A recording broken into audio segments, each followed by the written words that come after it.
What's going on, everyone? Welcome to The Remote Investor. I'm Michael Albaum, and I host the show with two of my co-hosts, Pierre Carrillo and Tom Schneider. And we talk about everything related to remote real estate investing. If you are new to remote real estate investing, you might be thinking to yourself, how in the world is that possible? I can't go see the property. I can't drive by the property to check up on things. So why would I possibly want to invest remotely? As a Bay Area resident and California native, I can tell you why. Because investing where you live isn't always an option.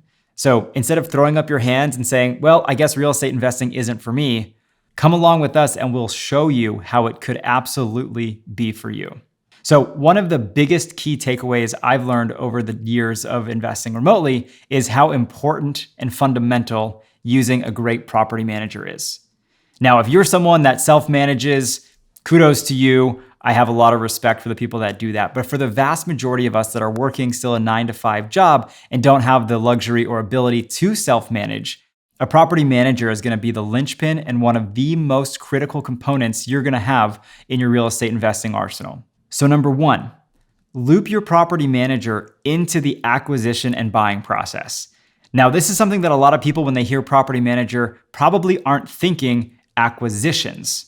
When they hear property manager, they're probably thinking, hey, I already own the property. Now the property manager takes over and they're going to manage it for me.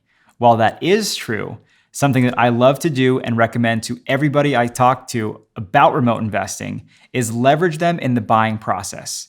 I always say, date your agent and marry your property manager. So the property manager is somebody that you're going to have a long, ongoing relationship with.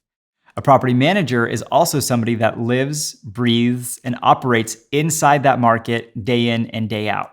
It is their literal lifeblood to be an expert in that local market. Now, real estate agents can be local market experts as well, but they might not be as up to date on what market rent comps are or what market comparables are when it comes to rent.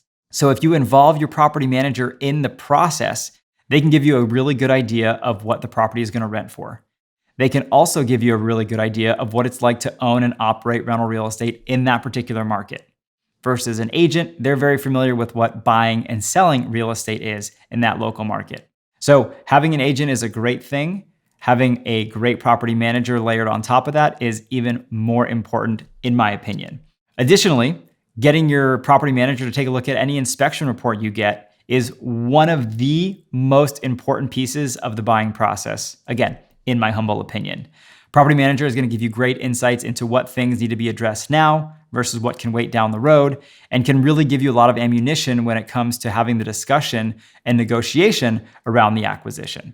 So that's number one, involve the property manager in the acquisition or purchase process. Number two, interview multiple property managers well in advance of actually closing on a property in a particular market. Now, I'll be honest with you, this wasn't something I was always good at practicing.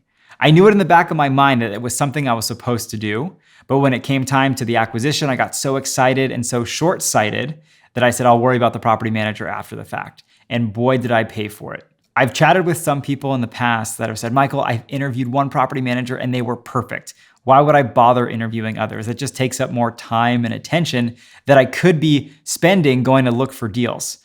Well, something that I always encourage people to do is when you interview multiple property managers, you're going to get a really good feel for if the one you've selected is a great one. Or maybe there are better choices out there, we just haven't come across them yet. So I find it a great use of time, energy, and resources to go interview multiple property managers because it's going to give you an idea of what the market has to offer. It might also tell you that it's not a market you're interested in investing in anymore because you can't find a good manager. Now, if somebody can't find a good manager, it might just be because they haven't looked in the right places or haven't looked under every single stone. But if you truly have exhausted every management resource available to you in that market and can't find one that you're comfortable with, it might be worth reconsidering whether that market makes sense to invest in. Because again, as a remote real estate investor, the property manager is one of your biggest assets, but also your biggest potential fail points. And if we're not confident in our property management, with our remote investment, again, it might be time to reconsider that market to invest in. And last, but certainly not least, take it from me as someone that has had to fire their share of property managers, don't be afraid to fire quickly. Look, People are human. They make mistakes. I make plenty of them, and I'll be the first to admit it when I do. Or I like to think of myself in that light anyhow. Property managers are no different. They make mistakes. There are issues that hopefully get overcome.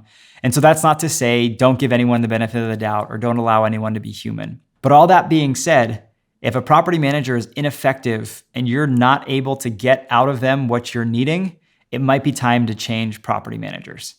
Now, I'm someone that thought the pain of changing management companies was going to be worse than their transgressions, and turns out I was wrong. The short-term pain is well worth the gain to bring in effective and new property managers. And one of the reasons I think this is so important is because the longer you stay with an ineffective property manager, the worse things tend to get, and the more embedded in your business they become. So cut your losses quickly and move to step 2, which I mentioned previously, as you should have interviewed and screened multiple property managers. So hopefully one of those can be your backup, so you're not having to start from scratch. So this is all starting to come together with involving them in the acquisition process, interviewing multiple, and not being afraid to pull the ripcord or rip the Band-Aid off sooner rather than later. So hopefully this was helpful to everybody who's an active remote real estate investor or aspiring remote investor. I encourage everyone to come check out the show wherever you get your podcasts. We would love to hear topics and things you'd like to hear more about and learn about on the show, and we look forward to seeing you in the next one. Happy investing.